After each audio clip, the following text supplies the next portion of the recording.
本節目只反映節目主持及個別參與節目人士的個人意見，與本台立場無關，敬請留意。歡迎翻嚟洪師傅星光頻道啦！嗱，我好開心同你介紹一個新嘅節目啦。呢個節目就叫做新談期，咁易唔易術呢，就見仁見智啦。咁以後逢星期三或者星期四呢，我哋呢個節目就會推出噶啦。咁好榮幸啦，咁我就係呢個節目嘅你哋嘅主持啦，洪師傅啦。咁我另外一位拍檔呢，就係大家都熟悉噶啦。其實我哋盡量呢，就希望揾啲固定嘉賓嘅，咁我哋不定期亦都會加啲新嘅元素落嚟嘅。咁我哋今集第一集我哋個嘉賓就係我哋個台長啦，阿師姐尊啦，阿師姐尊。咁啊好多謝洪師傅，咁啊俾呢個機會我，咁就想嚟做新談期第一集嘅嘉賓嘅。咁可能日後都係你噶啦。咁嘅機會我一定要好好珍惜啦。咁就其實我哋而家咧都會有啲唔同嘅環節嘅，當然啦，都會有其中一個環節。但係而家我哋呢一集出咧，頭嗰幾集係做下熱身先。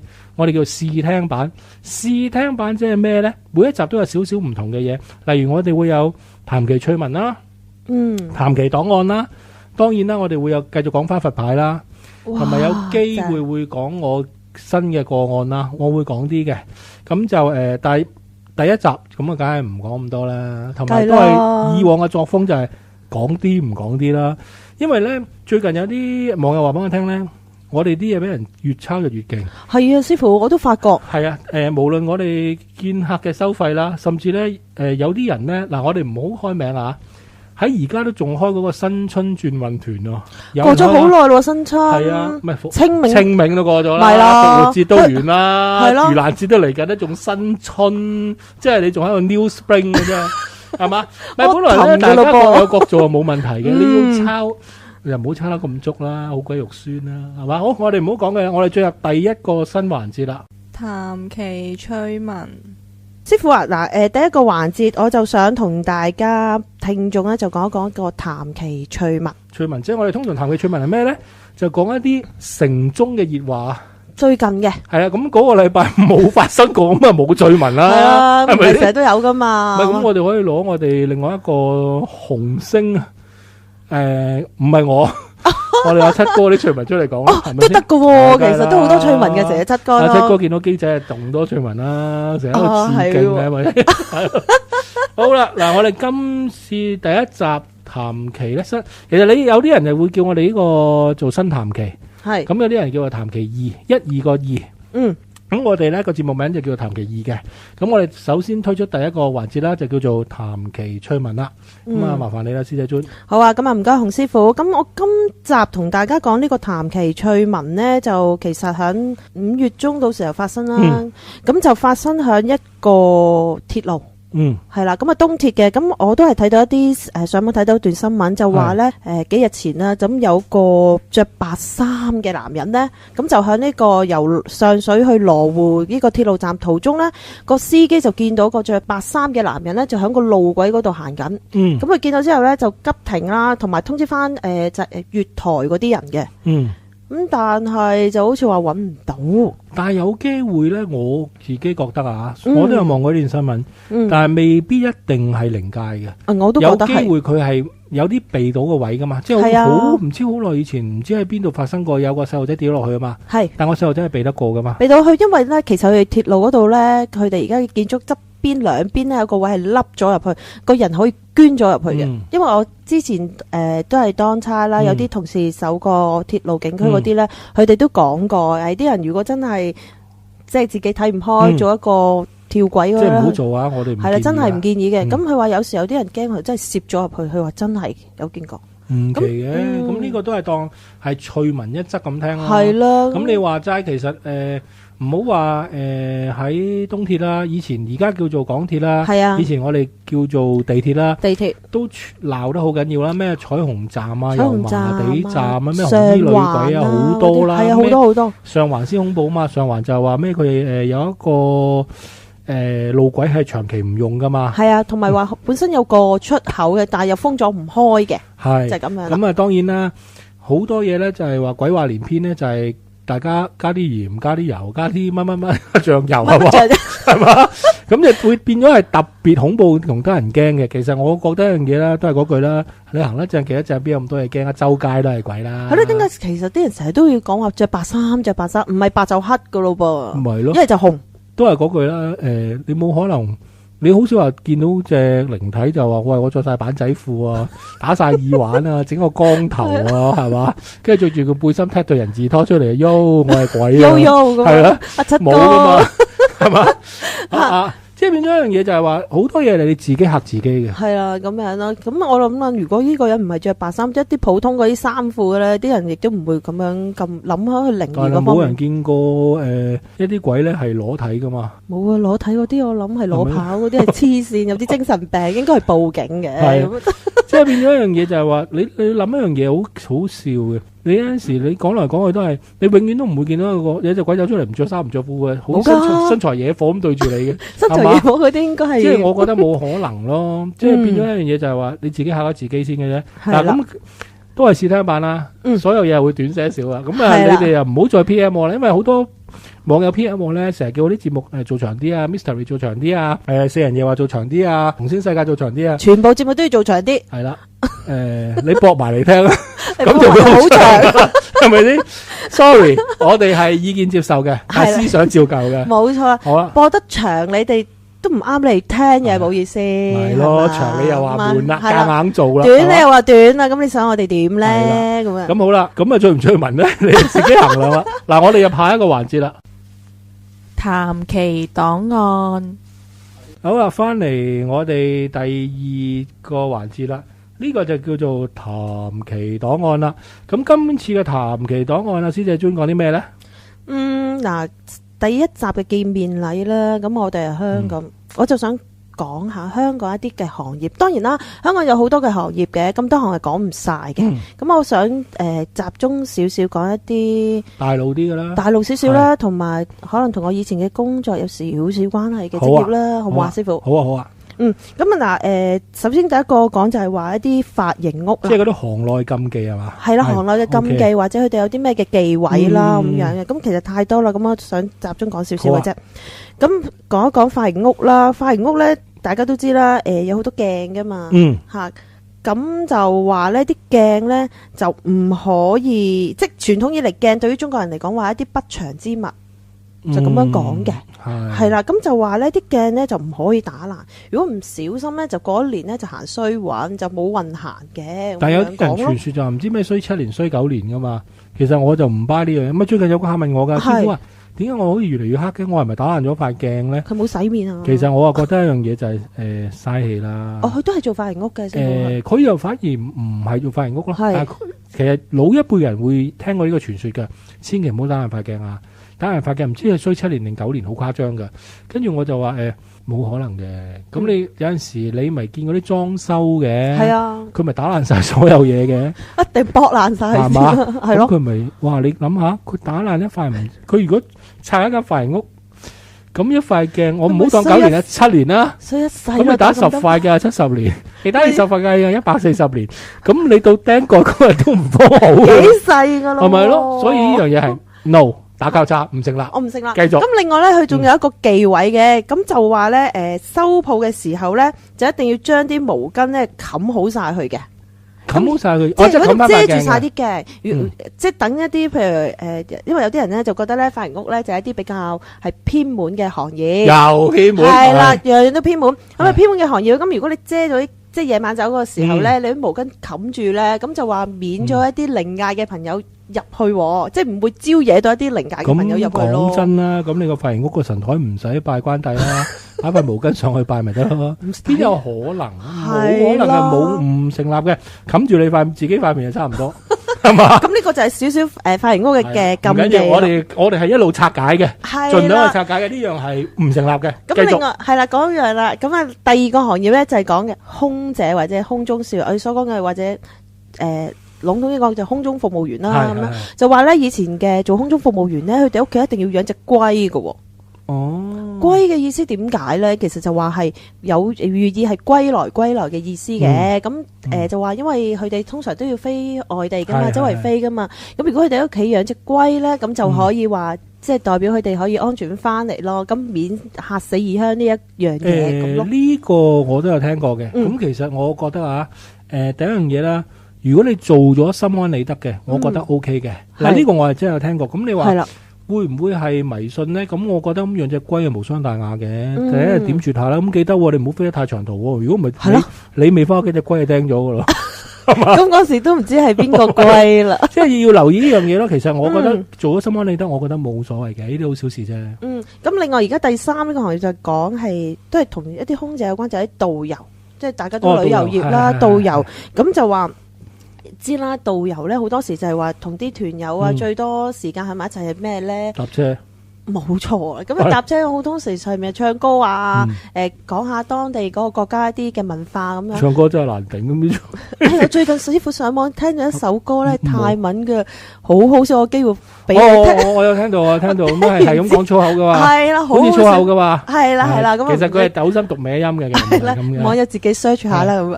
咁咧就話有一個忌諱咧，就話唔可以喺個旅遊車嗰度咧，即係譬如我哋而家要翻酒店啦，咁就唔可以喺呢一段途中咧講一啲關於呢一間酒店嘅靈異嘅事嘅喎。如果唔係咧，咁嗰晚咧就會有好多靈異嘅嘢發生，同埋會嗰啲靈界朋友會冤住佢哋啦。咁樣呢樣嘢又唔成立啊？點解咧？因為我曾經好多年前咧，我未有細路仔嗰時咧，我同我太太去過韓國旅行啊。嗰個咧就係俾人揾笨實旅行團嚟嘅。佢又話咩晚機去晚機翻，佢點樣啊？早機去晚機翻，佢係點樣早機法咧？我諗去過韓國團嘅朋友都會認同，就係凌晨機啊。係啊，咁我諗住好開心啦！哇，凌晨過到去3-4點，check 埋5點，咁咪好開心咯！話原來唔係嘅，佢咧要你晏晝3點翻酒店。咁我第一樣嘢就策動，我係最中意嗰啲，其實我呢個係恐怖分子 feel 嚟嘅，係煽動啲團友咧舉手。其實旅行社咧，我諗我講完之後會俾人槍殺嘅。如果你 reject 個領隊或者導遊咧，全團過半數咧，你係有權要求佢唔做嗰樣嘢嘅。係，其實嗰日個領隊咧就1點鐘去到唔知邊個遊樂場，我唔記得啦。樂天應該係咪？仲有一個嘅玩機動遊戲嘅，我唔記得咗啦。室內嘅嗰個。室外應該係樂天。我唔記得咗。室內係另一個好似。跟住咧去到咧，佢就1點鐘，咁啊叫我哋2點鐘走。1個鐘玩。梗係唔得啦！咁我就第一個舉手，跟住煽動其他團友就 reject。其實嗰團就唔係好多人，15人嘅啫。係。咁啊15個人一齊話唔得。咁最後我哋 request 係4點走嘅。本來佢係3點鐘諗住翻酒店噶嘛。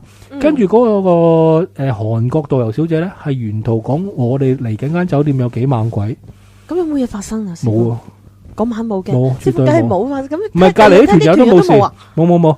即係所以咧，有陣時咧，你要留意一樣嘢嘅。你哋有陣時令到啲導遊先生啊、小姐不滿咧，佢係會一定會講鬼故。雖然佢係犯規㗎，其實做導遊有3樣嘢唔講得。我淨係記得2樣啫，政治唔準講，同埋唔可以同團友講鬼故㗎。你可以投訴佢㗎。但係成日參加團咧，嗰啲導遊成日都同我哋講啲鬼故。唔係，你話開心講笑嗰啲 OK 嘅，係。但係你唔可以講話個酒店有幾猛鬼啊！其實個酒店死過幾多人啊？應該又有啲其實咧，我曾經咧，佢講嗰個好激㗎，話佢咧因為韓國去過韓國朋友知道啦，有啲係嗰度係邊度啊？去滑雪，唔知係龍乜嘢，我唔記得啦。佢瞓個榻榻米嘅，個榻榻米下邊係有發熱線嘅。佢話發熱線咧開咗都係唔夠暖嘅，跟住咧有隻手咧喺個榻榻米嘅身上。我想問你係咪喺度搞事啊？你明唔明啊？明。即係呢個就太過分啦，我覺得。後尾我哋翻嚟有投訴佢噶。投訴咁最終都係道歉啊，出信道歉啊。韓國旅遊協會，即係嗰個旅遊協會道歉啊。同埋佢好似話呢個禁忌咧，如果咁講又話對，如果真係嗰邊酒店有靈界嘅話，啲朋友都係對不敬嘅。兜巴星佢咧，係咪先？兜巴星第一個導遊先啦。第一人哋唔係喺地下上嚟，第一埲牆出嚟呢個老作係嘛？我驚我成晚可以穩住佢，咁唔使瞓。唔係多餘嘅，有陣時啲嘢就係話唔係你不滿你咪講咯，同埋其實呢啲嘢就真係千年難得一遇啊！因為多數後尾我去好多團咧，人哋都玩得好盡責嘅，真係玩到你咧，真係筋疲力盡，真係你冇可以講一個字好玩，2個字 sorry 唔係一個字係好玩。跟住通常都係咁，係嗰次真係不幸，即係跟住4點就翻酒店啦，師傅。開頭話3點啊，3點翻去酒店啊。咁樣早機去啦。係啊，咁我使乜早機去啫？黐線嘅，我朝頭早大陸10點幾唔好啊！我使乜3更半夜捱更抵嘢？傻嘅。好啊，繼續。咁好啦，我哋跟住講咧就係講巴士司機。咁好多時咧話巴士咧，佢哋一出廠嘅時候，即係唔係出廠每一日嘅第一架出車或者佢第一班車嘅時候咧，就一定要好大聲響嗰個巴士個安㗎喎。點解咧？咁佢哋話就係呢一下嘅響安聲咧，就係通知翻呢啲靈界嘅朋友，喂，朝頭早啦，你就好走啦。如果唔係俾啲陽光照到你哋，就唔係咁好啦。咁我隻鬼好蠢啊！鬼係蠢鬼。鬼其實係咪任何時間都響度嘅咧，師傅？如果我嘅鬼係唔怕太陽㗎。咁當然唔係講緊嗰套戲啦，我和乜乜有個約會嗰個啦，嗰個係僵屍，係啦，唔係鬼，係咯，啱唔啱啊？但係講開又講喎，但係而家好多人咧，將自己代入咗落馬小玲咧。我見過有2個朋友咧，佢直頭將嗰個咩臨兵鬥者皆陣列在前，跟住朱邪，我心諗死咯！一係你係做20幾30歲人都仲喺度做電視度，第二咧，活在自己幻想空間。有一個40幾歲都仲係咁咯，哇！堅到咧，我心諗。不如你得閒去睇精神科啦。可唔可以跳出嚟咧？係咪唔好理佢啦？繼續。咁同埋咧，都係巴士嘅話，最後嘅一班車咧，咁或者佢哋夜晚開嘅車咧，每經一個嘅車站咧，都要停一停，開一道車門，跟住閂到車門。咁目的就係話，又係俾啲靈界嘅朋友送佢哋翻屋企啊，或者接載佢哋咁咯。嗱，呢個傳聞我都聽得多，但係我曾經尾班車我都搭過嘅。嗰陣時我自己未結婚之前好辛苦嘅做得，即係有機會喺呢個談奇2度講一講我另外一個自傳啦。尾班車係經常搭嘅，但係我冇呢啲情形發生嘅。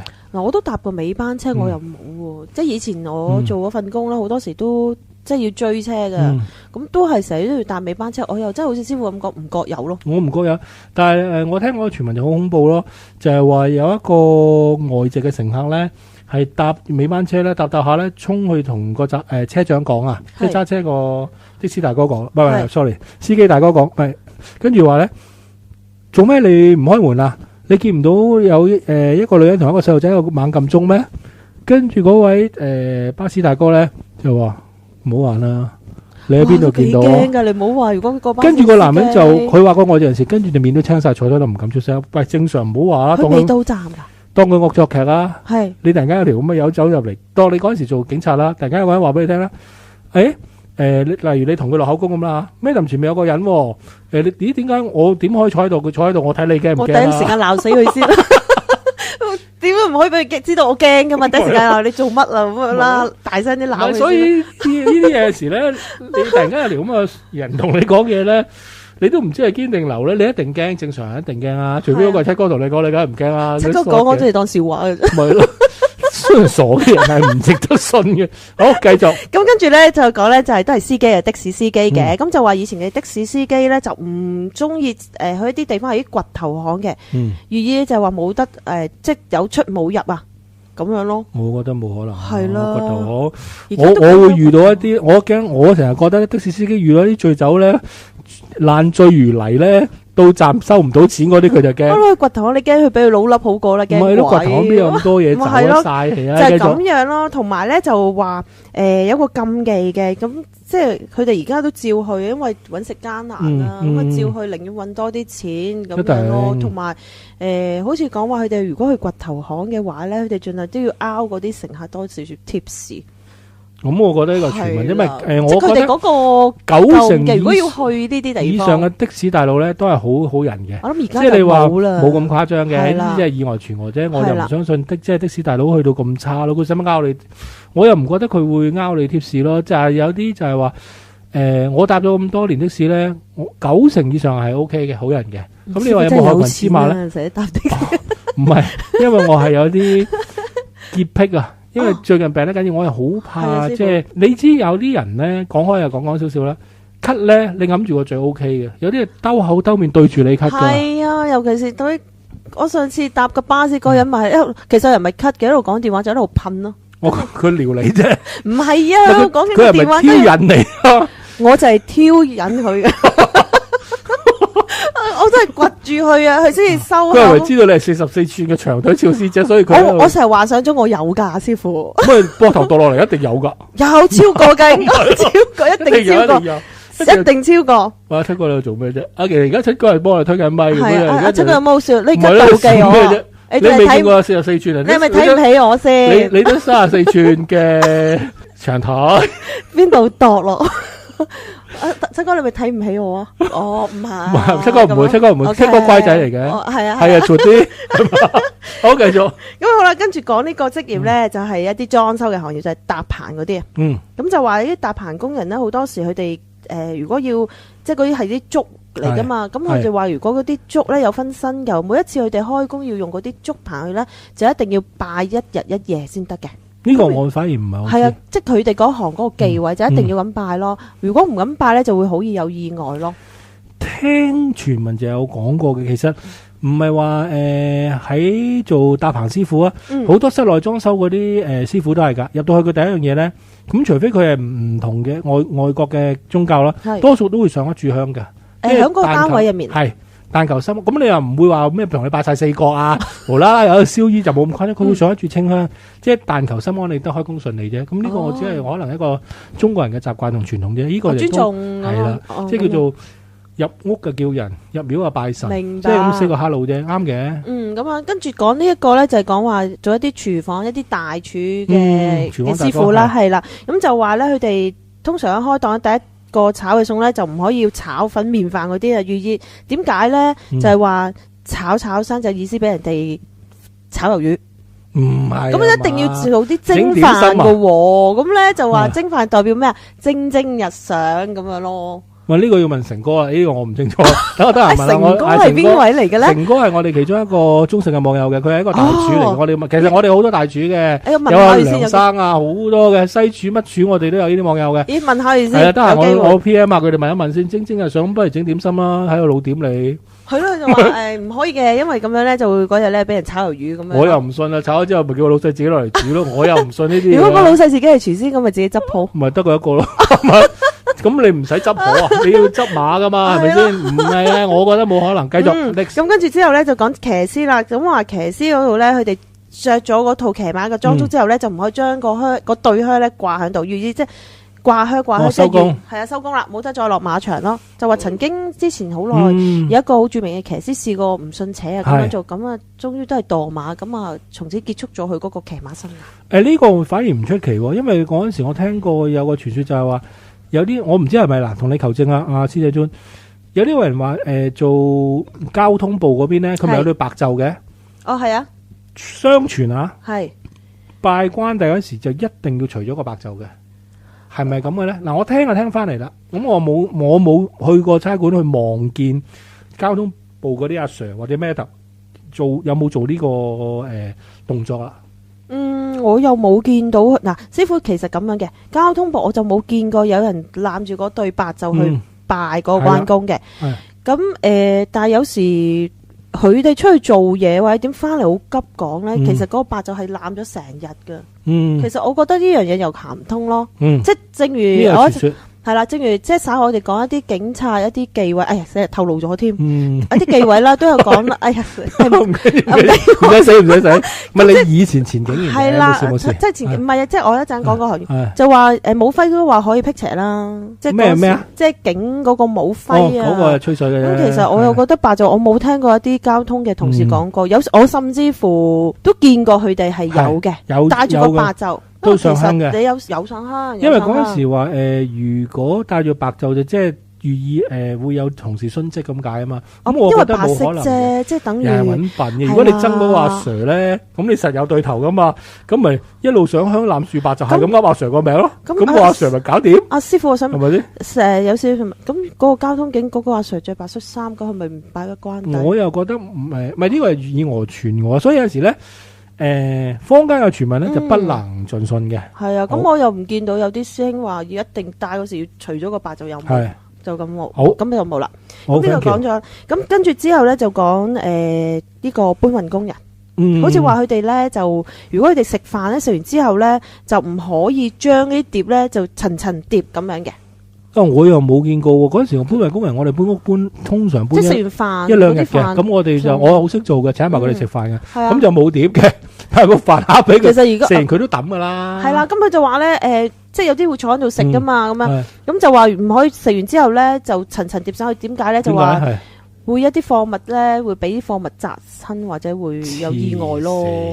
咁但係我而家見其實都冇啊，冇啦，你揾隻碟嚟食飯都難啦。飯盒啦，同埋咧，同埋有時你去所謂嘅餐廳，你都未食完，佢收你隻碟啦。係啊，佢講住做生意拋你走，講唔切啦，仲仲喺度慢慢嘆埋杯茶，其實都凍高隻都唔個撩牙使去同，。都唔使自己帶佢同你搭晒佢。唔係啦，佢都未搞掂，佢同你收晒咯。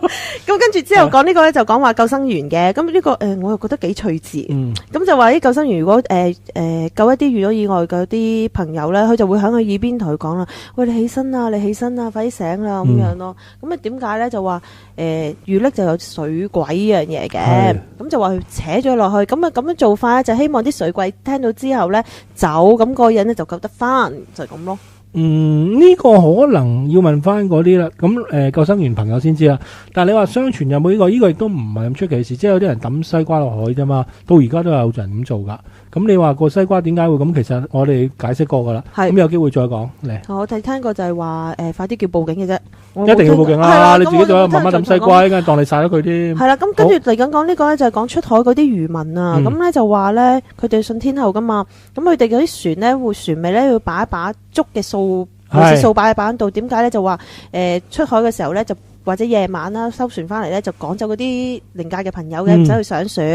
咁另外咧就話，如果佢哋出去捕魚即係捉魚嘅時候咧，捉咗一隻叫做車輪魚喎。係咁咧就一定要掉翻去落海放生嘅，同埋一定要即係上支香咁樣嘅。點解咧？原來佢哋話車輪魚呢一樣嘢係代表反艇，即係唔好嘅意思咯。咁所以佢哋話街市其實你揾唔到咩叫車輪魚。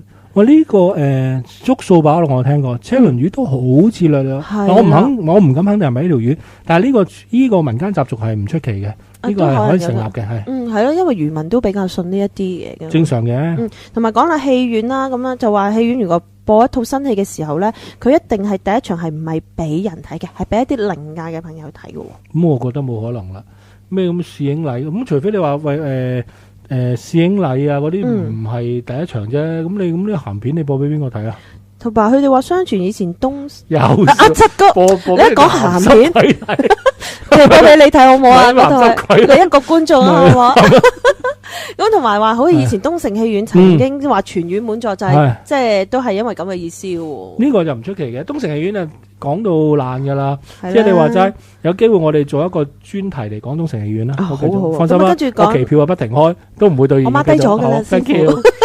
咁跟住咧就講話一啲演員啊，咁就話演員通常好多時咧都會拍一啲死亡嘅戲嘅，咁就話拍咗之後就一定要攞封利是，咁啊預示吉利啦，咁樣嗰張紅紙，咁同埋話咧導演將個封利是交俾嗰個演員嘅時候，就要講話拍戲啫咁樣講。呢個係真嘅，呢個我係有啲artist 嘅朋友都係同我講過有呢樣嘢，即係真係攞封紅紙，可能個紅紙裏邊係有2蚊，咁好少封1蚊嘅，唔會封1蚊嘅，封1蚊俾吉儀噶啦，係啊，佢通常封2蚊啊，有啲又封10蚊嘅，咁其實個數就唔係公銀碼問題，係基於嗰個意頭利是咁解嘅啫。我明白，即係一定都係雙數啦。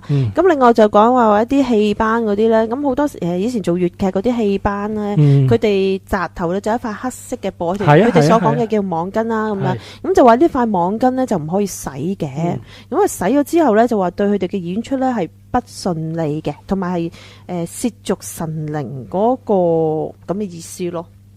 嗱呢個咧我就冇聽過，但係我就見過曾經喺嗰個叫咩演藝學院咧，佢哋做一場演話戲嘅，喺佢哋後樓梯出邊咧，佢哋安奉華光大帝。佢哋係有上香嘅，其實係呢個就呢個就係事實啦。係啦，咁我見到佢又唔係擺喺裏邊，當然啦，裏邊係唔點得香噶嘛。係啊，佢係擺喺後樓梯嗰個出入位啊，即係基本上係露咗天嘅，係供奉咗一尊好靚嘅華光大帝喺度，唔係好大尊嘅，跟住前面個香爐係上好多香噶。即係逢係有演出嗰啲人都要去上。係，其實每個行業都有自己嘅神嘅，即係好似演藝就係華光大帝啊。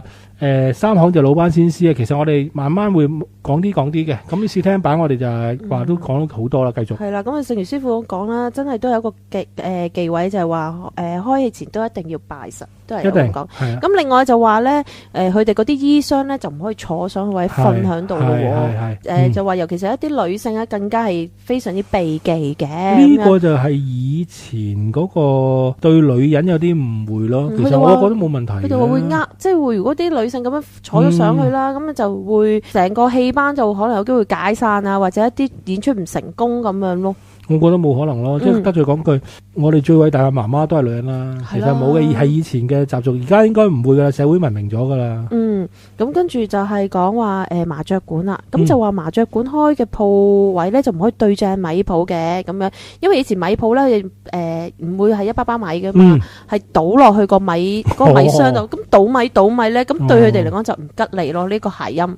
可能呢個都有可能嘅，呢個係意頭問題啫。係啦，咁樣咁同埋講一啲按摩師啦，咁一啲咁按摩師咧就話佢哋咧好少同個客人踩背一樣嘢。點解咧？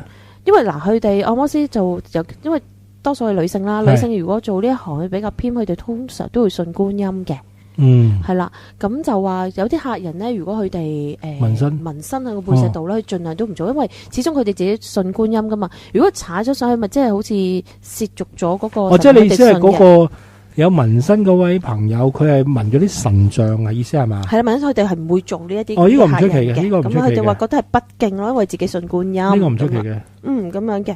咁跟住之後就講一啲性工作者咯。咁譬如一啲舞小姐啦，咁佢哋。即係出去做嘢，咁佢哋唔會借唇膏俾人嘅。搶紅啊！係啦，搶紅啦咁樣。咁另外咧就話佢哋通常咧即係以前性工作者咧，俾人難聽叫一個字啦。唔使講啦。係啦，嗰個字啦。咁佢哋咧如果要拜神咧，就要成隻拜嘅。係可以斬開。其實用雞拜神咧，都唔係話特別係性工作者成隻拜，好多人都係成隻拜嘅，即係代表係有頭有尾咁解。係啦，咁佢哋話如果即係你斬開一件嘅去拜咧，咁寓意佢哋就話有機會咧，就佢哋會遭意外俾人哋去分屍。咁呢個就唔成立嘅，呢個係意外傳訛，呢個唔算數嘅。咁樣，同埋佢哋話如果當佢哋譬如。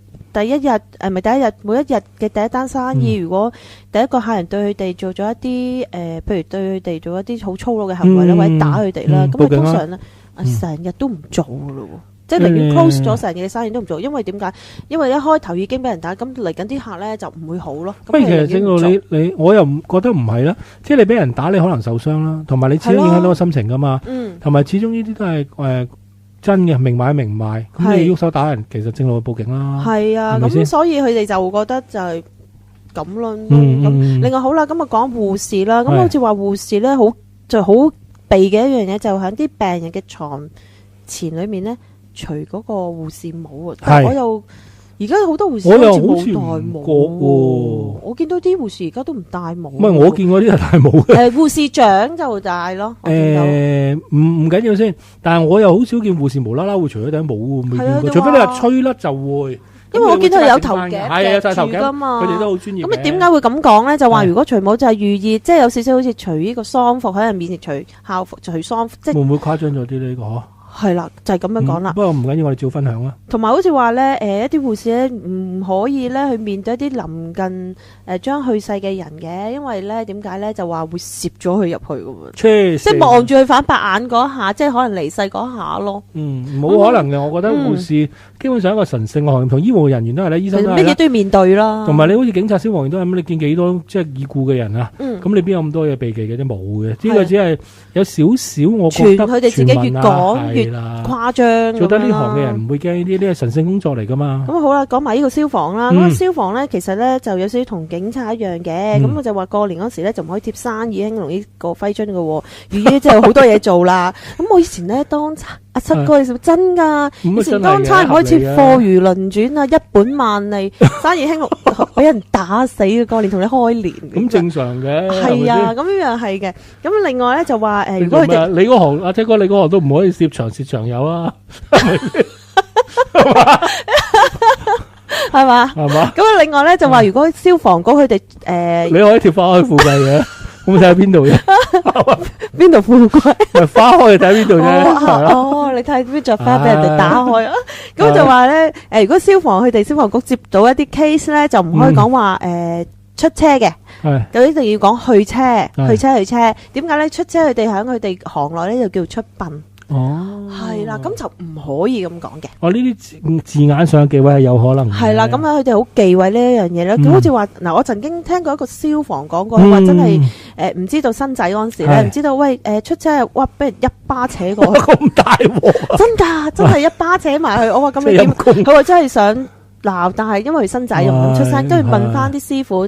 咁啲師傅都同佢講翻就話，咁其實你知唔知唔可以㗎？教班個即係喺入面 training 嗰時，咁都唔使一巴打埋佢。係啊，我報警咯，寧願唔做。係咯，我寧願報警。係啦，咁同埋就話，如果佢哋通常咧，消防同警察一樣啦，去到一啲有屍體嘅地方咧，就唔可以亂咁講嘢嘅。咁同埋佢哋咧就唔會好大聲講話有死屍呢樣嘢嘅。我一定死者為大啊嘛。係啦，咁啊通常都會講有魚啊有魚，咁就大家明㗎啦。哦，啱嘅，啱嘅。同埋咧就話佢哋消防嗰個車有一部咧專係 for 嗰啲殉職嘅消防。係啊，我都聽過呢樣嘢。係啦。咁咧佢哋話呢一部車咧就唔可以立亂俾人掂嘅。一掂咗就唔老啦，因為點解咧？嗰部車係專係 for 出殯㗎嘛。咁你掂咗其實就話沾咗佢一啲唔好嘅氣咁樣咯，就唔可以咁樣嘅。呢樣嘢都係話喺入面教，即係佢哋喺入面 training 嗰時都有同佢哋講。因為部車好似係擺咗喺佢哋嘅training centre 入面嘅。就咁樣就唔可以掂咯。你好奇唔緊要，唔可以掂。咁最後就想同大家分享咧，就係我以前做嗰行啦，就係警察。其實警察咧就好多忌諱，咁我呢度講少少啦咁樣。警察正如好似消防講啦，唔可以過年貼一本萬利啊，長做長有啊。我試過啊，師傅知唔知嗰時有個幫辦唔信啊，即係貼啊嗰日做到甩碌咯，我成隊人掘鬼住佢入。佢貼咩？真係長做長有啊？佢話我唔信咁樣啦，就貼咗唔係長做長有㗎，一本萬利，生意興隆咯。跟住話俾我哋咧，即係成有就黑面對住佢幫辦都係咁話。咪應該你貼翻到揮春幾時到你咧？冇啊，成日冇人睬去咯，跟住食飯佢知道自己衰咗，咁咪出去食飯。個個就好似開封府嗰位咁對住佢。係啊，咁我哋話唔睬佢，咁我係話唔好咁啦，你唔好咁啦，咁講我哋冇人理。全部寫字樓你請食飯。即係有時唔信扯唔得噶嘛。有時架咁啱得咁巧，冇得拗嘅係咪先？過年你點會做到甩碌咧？諗下。咪咯。尤其是年初一，應該啲人咪正路犯罪都唔會年初一去犯罪。係啊，真係。跟住就話咧，原來咧就每一日開工咧就唔可以叫糯米雞嘅。糯米雞好似打包另一樣嘢，如果拎走啦，你唔可以叫打包嘅，一係就叫提走，拎走，即係你唔可以叫打包嘅，你要拎走或者外賣咁啊得，你唔可以叫打包，可唔可以拿走？我哋要咬文嚼字咁講咯，咁同埋咧就唔可以叫私餐嘅，咁有時。私餐啊嘛，哦，咁叫咩 ？A B 嘟咁啊？餅餐咯，餅餐，餅餐勁嘅，咁餅餐啦，咁樣或者3號餐咁樣。3號餐係啦，咁啊，其實係有啲餐館真係寫唔會有 A B C，即係1、2、3。夾月餅冇餅啊，冇餅啊，冇嘅餅人啊，真係有。夾月餅餐係。咁同埋咧就話唔可以坐台。點解咧？坐台嗱有兩個講法嘅，一係咧就話嗰日係做餐死，因為坐台，有少少同一啲性工作者有關咧，坐台係旺啊嘛，你成日坐台旺，咪即係嗰日做到你甩碌咯咁樣。另外咧就話坐台呢一樣嘢就會惹官非，咁坐台有惹官非，係啊，擺上台。哦，咩？哇，真係迷信到咧。係啊，其實警察好多噶，咁仲有一樣咧就話唔可以開槍嘅，警察。入面嗰啲窗唔開嘅，點解咧？開窗，即係唔可以開嗰個窗門嗰啲窗門嘅窗，係啦，窗門嗰啲。哎呀，我講得唔清楚。你個英門啊 ，window，open the windows， 係 close the windows， 係啊。我哋就唔係教英文啦。咁咧就話寓意開窗咁嘅意思咯。咁有咁閂窗咧？都唔開唔會散。咁佢開窗點啊？請打開前面個風口。冇人開噶。咁不過有冷氣係嘛？咪焗死咯。我試過一次咧，又係有個幫辦咧，嗰個熱辣辣大熱天時咧，佢就話好凍，咁啊開咗窗，閂咗冷氣咧，我就覺得開窗冇，我係鬧佢咯。我第一個同佢開窗鬧佢咯。大熱天時好凍。佢話好凍啊，跟住要開咗個窗啲。佢係咪體能有問題啊？我應該比較虛。哦，明白。阿七哥小心啊，知唔知啊？唔好嘆咁多冷氣啊，虛嘅。唔係你空虛，你寂寞，你凍嘅啫。係啊，知唔知啊？咁跟住仲有一樣咧，就話唔可以，即係譬如大家警察食煙啦，就唔可以煙駁煙咁樣嘅。駁火，我識啊呢個，師傅整下呢個駁火。咁嗱，我以前做雜差，我哋所講嘅 CID 咧，有一樣嘢咧都好忌諱。唔可以食牛雜。唔係啊，唔可以數住你有幾多單案件咯，一數就係咁嚟，係咁嚟，係咁嚟。數嚟做咩啫？有啲上大人好中意數噶嘛，喂，有啲咩 case 啊，有咩 case 啊，我哋就講極都唔明嗰啲咧，我哋就真係同佢開波。開波係啦，咁呢樣嘢就百試百中嘅。開波講得噶係嘛？開波講得嘅。open 波咁咯。係啦，咁樣開波咁樣啦，咁自己諗啦咁跟住都係講佢話佢兩句嘅啫，咁唔會喐手嘅咁樣。但係呢樣嘢咧就百試百中嘅，真係噶，唔知點解即係。其實警察仲有好多好多唔同嗰啲，幾有趣味。我哋試下盡量去請唔同行業嘅朋友上嚟，即係佢係講下佢個禁忌咯，好嘛？因為我哋只係略講咗少少嘅啫。我諗保險啊、消防好多嘅，咁我哋請一啲唔同嘅嘉賓，即係美容啊，係啊，我諗好多嘅，我諗好多嘅。好啦，嗱，今次嘅時間完啦，我哋咧就跳落下一節講佛牌啦。我哋聽眾好中意。嗱，今集講佛牌係講咩咧？而家係咪好興《西遊記》嘅？係《西遊記》咧，雖然你唔好講佢俾人鬧鬧，但我有睇過幾集，我覺得 OK 喎。乜係嗰個豬八戒真係好恐怖嘅，即係我見到，即係俾我，可能我哋先入為主啊！我哋覺得張衛健先生同埋黎耀祥先生拍嗰個好好睇噶嘛。即係話呢個叫好膠啊嘛，佢哋比較個造型爭啲。我覺得過分恐怖咯。但係你話，其實你哋留意一樣嘢，做孫悟空我幾好演技噶。真係好似入型入格噶，咁我哋今集就講個佛牌係孫悟空。孫悟空就有人會覺得係下碌孟，下碌孟唔係後神，係真真正正嘅齊天大聖。咁當然啦，有一個講法就係齊天大聖係假嘅，係嗰位作者係啊幻想出嚟嘅。但係咧，而家有另外一個講法，其實喺盤古初咧，齊天大聖係存在嘅。真係有呢個孫悟空嘅，咁而家有兩派人拗，其實乜差都有得拗。咁佢係屬於神定係仙呢？其實相傳呢，孫悟空係妖精嚟嘅，真係石頭爆出嚟嘅。但係後尾佢真係修成正果，就變咗個神啦。咁有人話到佢成佛添。咁其實真係一樣嘢就係話咁但係孫悟空個牌係咩？其實孫悟空個牌咧，其實喺泰國都好長，即係好流行噶。師傅呢個係咪正牌？正牌。亦都有其實。泰國好多個牌都係同，因為佢始終過去嗰邊係有華人噶，係有好多個濟公都有嘅。我揾就慢慢講你聽，濟公有關帝都有噶，好誇張。泰國都有呢啲，有關帝，唔係話擺喺度拜嘅，一定有啦。呢個你隨時周圍都可以請到啦，係有得攬住噶，攬住啲佛牌有好多款。咁孫悟空就喺最近呢其實最初咧。喺30-40年前已經流行嘅，但係嗰陣時就冇咁多款嘅。佢係一個而家國內朋友叫九寶銅啊。九寶銅嘅意思係咩咧？即係9種唔同嘅銅啊，燒埋一齊嘅。九係數目字嗰個9。1、2、3、4、5、6、7、8、9個。寶係寶貝個寶。其實有7寶銅、5寶銅嘅。咁亦都有金銀銅嘅，金銀銅3色啦，已經呢個係最普遍嘅。係，因為而家係越做越多，我講過啦。咁咧最初咧就係得黑銅啊、紅銅啊做嘅齊天大聖。咁嗰陣時嘅齊天大聖就係企喺度嘅咋。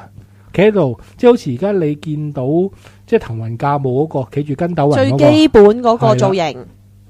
咁後尾而家出到咧，就有坐喺度啊，有啲就喺個直頭喺花果山裏邊啊。咦？係啦，坐咗喺度，佢棟住呢期叫齊天大聖嘅。咁但係呢個牌有咩好咧？當然啦，但係佢呢個牌咧，除咗即係話有啲人貪佢嗰個神通廣大啊，即係無所不能嘅，即係寓意佢係保佑你咩都得嘅。其實但係佢喺台灣個傳說就有少少同香港啊，甚至係中國華人社會，台灣都係華人社會，但係喺台灣咩有少少出入。但係孫悟空係寓意百子千孫啊，因為佢猴子頭孫多啊嘛，係同埋佢係保護細路仔噶。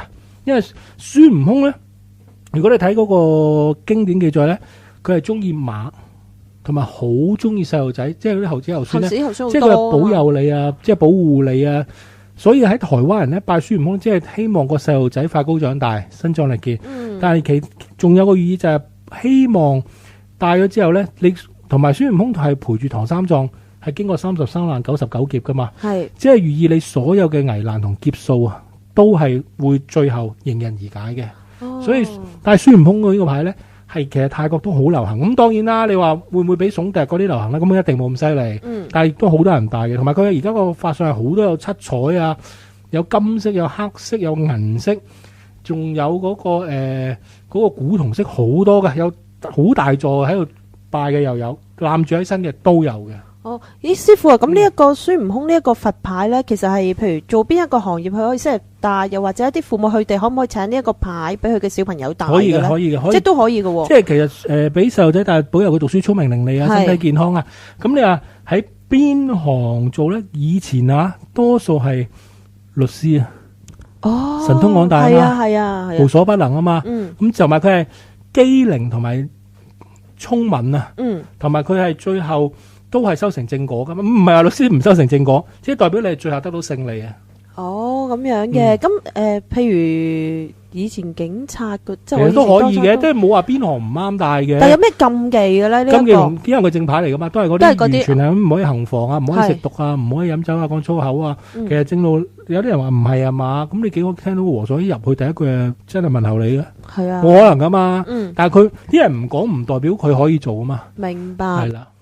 咁嗱，我哋今集嘅時間差唔多啦，係咪好想聽個案咧？係咁啊，試聽版係冇個哎案嘅。呀，師傅咁我幾咩情況即係可以聽咧？唉，而家我哋個網頁啊，得嗰啲節目得百零個 like，又唔係好滿意啦。哎呀咁啦各位網友你聽住啦誒嚇我就唔係好要求高嘅，但係有一個我哋談其意，如果有300個 like 咧，咁嗰一集開始就講個案啦。 300個 like 唔唔過分啦，一多啲都呢個合理唔過啊！如果過唔過分500個 like 就開始講埋自傳添，嗱，各位網自傳友，二嗱好多人咧就好係一個想星期內喎，唔係話一年內喎。啊，係啊係。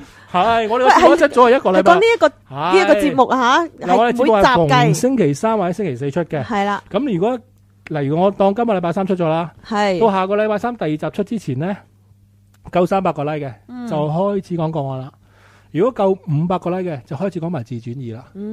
嗱，因為咧好多網友咧都曾經問過師傅幾時會講佢嘅自傳咧？會唔我自會有機會傳二就精聽？彩啦，比自傳一定更金啊！更加金，金更加好聽。真係金過金睛火眼啦！嗱，各位網友啊，咁啊聽到阿洪師傅啦，咁大家俾多啲 like 我哋，越多咧就越大把節目聽，越大把資料可以俾到大家。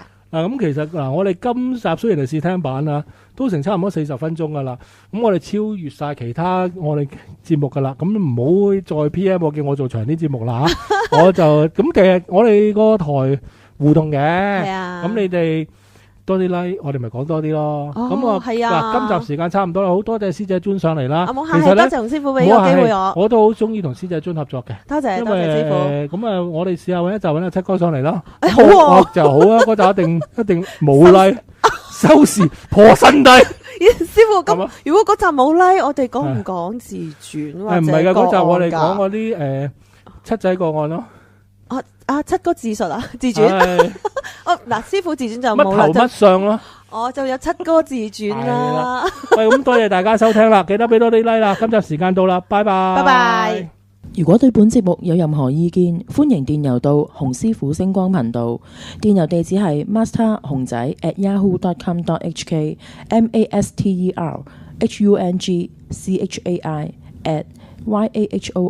masterhungchai@yahoo.com.hk 或者可以瀏覽我哋嘅網站，我哋網站嘅地址係 www.masterhungchai.com masterhungchai.com。